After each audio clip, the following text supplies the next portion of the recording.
Rick Biros, publisher and president of Food Safety Tech. We're here at our Supply Chain Vulnerabilities Conference talking to Martin Ellis, and who is one of our speakers. We saw yesterday in the conference the talk about executives going to jail, and we've seen this in other FDA-regulated industries, and it's starting to take shape now in the food industry. And I was wondering if you wanted to comment on that.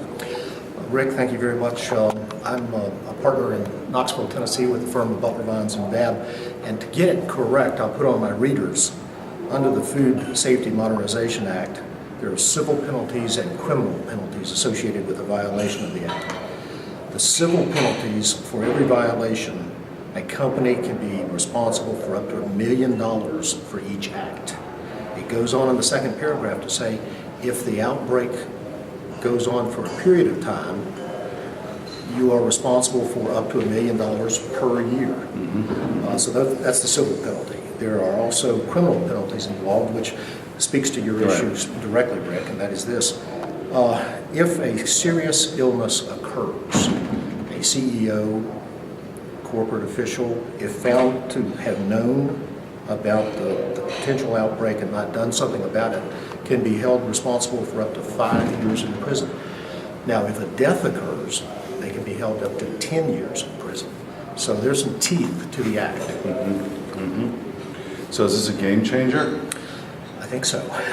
For me as a defense lawyer, when I'm first contacted by a potential client for foodborne illness, this will be the first thing I discuss with them. Right.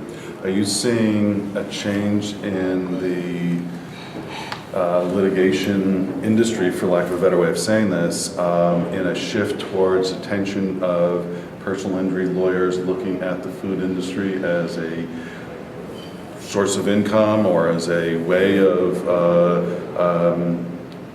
suing large corporations on the behalf of their clients? When you saw this with like other industries, the automotive industry, for example, the quality of the automotive industry has changed so much and improved so much that you don't really hear about a lot of these lawsuits.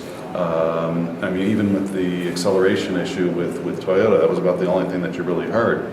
Now it seems with both the regulations and things that are changing that we're seeing a heightened awareness of both the lawyers as well as the